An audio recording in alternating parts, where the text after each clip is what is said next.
অঙ্কটা দেখে সোজা মনে হলো, কিন্তু অঙ্কটা সোজা নয়। তুমি একবার চেষ্টা করতে পারো। কি বলছে, একটি কোম্পানি 15% ছাড় দেওয়ার পরে 19% লাভ হয়। যদি ক্রয় মূল্য 12% বাড়ানো হয় এবং ধার্য মূল্য 10% বাড়ানো হয়, তবু কোম্পানি 15%ই ছাড় দেয়, তাহলে নতুন লাভ কত হবে? আচ্ছা, 15% ছাড় দেওয়া মানে কি বলতো, 100 টাকার জিনিসে 15 টাকা ছাড় দিচ্ছে, তাহলে 85%। তার মানে আমি বলতে পারি যে মার্কেট প্রাইসের 85% হচ্ছে বিক্রয় মূল্য, মানে এসপি। আবার কি বলছে, 19% লাভ হচ্ছে, তাহলে 19% লাভ হওয়ার মানে কি 100 যোগ 19, তাহলে আমি বলতে পারি যে ক্রয় মূল্যের 119% হচ্ছে বিক্রয় মূল্য। ঠিক আছে। আচ্ছা, এই দুটো ক্ষেত্রে যে বিক্রয় মূল্য এসপি আছে, তাহলে এসপিকে আমি সমান করতে পারি, তাহলে সমান করলে একটা ইকুয়েশন পাবো, সেটা হচ্ছে এটা। এবার এই ইকুয়েশনটাই তুমি যদি কাটাকুটি করো 17 দিয়ে, তাহলে এটা কত হবে বলো তো, 7 হবে, আর এটা কত হবে বলো তো, 5 হবে।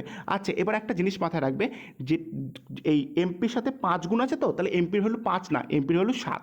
ঠিক আছে। আবার সিপির সাথে 7 গুণ আছে, তাহলে সিপির ভ্যালু 7 না, সিপির ভ্যালু 5। ক্লিয়ার?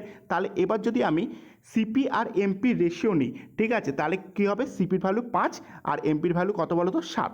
এবার আবার কি বলেছে, যদি ক্রয় মূল্য 12% বাড়ানো হয়, তাহলে 12% বাড়ানো মানে কি বলো তো, 100 টাকার জিনিস 12 টাকা বাড়িয়েছে, তার মানে কি 112%, আর 112%কে কিন্তু লেখা যায় 1.12।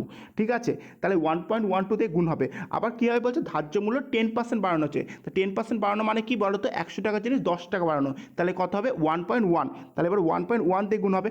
আচ্ছা, আবার কি বলছে, 15% ছাড় দেয়। এবার যখনই 15% ছাড় দেবে, তখন এই মার্কেট প্রাইসটা কী হয়ে যাবে বলো তো, এসপি হয়ে যাবে। ঠিক আছে, বিক্রয় মূল্য হয়ে যাবে। তাহলে সেক্ষেত্রে তাহলে যদি 15% ছাড় দেয়, তাহলে কত দিয়ে গুণ হবে বলো তো, 85 না, 0.85 দিয়ে গুণ হবে। ঠিক আছে। তাহলে তুমি এক্ষেত্রে যদি কাটাকুটি করো, ঠিক আছে, তাহলে মানে কাটাকুটি করার পরে একটা ভ্যালু আসবে, সেই ভ্যালুটা কি বলো তো, 160 বাই 187। ঠিক আছে। মানে কি, এটা যদি কাটাকুটি বা সিম্পলিফাই যদি করো, তাহলে 160 আর 187 আসবে।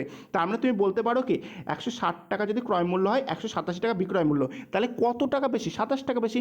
তাহলে এবার লাভ যদি বের করতে হয়, তাহলে 160 টাকায় কত টাকা, 27 টাকা বেশি। এবার পার্সেন্টেজ আনতে গেলে কী করতে হবে, তোমার 100 দিয়ে গুণ করতে হবে। তাহলে এক্ষেত্রে তুমি যদি কাটাকুটি করো, এই যে 0 আর এই 0 কেটে দাও, আর তুমি যদি এবার 2 দিয়ে কাটো, তাহলে কত হবে, 8 হবে, আর 2 দিয়ে কাটলে কত হবে বলো তো, 5 হবে। তাহলে এখান থেকে তুমি কত হবে, 135 বাই 8। ঠিক আছে। আচ্ছা, এখান থেকে তুমি যদি ক্যালকুলেশন করো, তাহলে কত হবে বলো তো, এখান থেকে তুমি ক্যালকুলেশন পেলে একদম ডাইরেক্ট অ্যান্সার পাবে। যদি পয়েন্টটা তুমি দেখো, 16.875, এটাই তোমার অ্যান্সার হবে। ঠিক আছে। অঙ্কটা তুমি গ্রুপেও শেয়ার করতে পারো, দেখো কতজন অঙ্কটা করতে পারে। আর যদি চ্যানেলে নতুন হও, তাহলে অবশ্যই চ্যানেলটা সাবস্ক্রাইব করে দাও।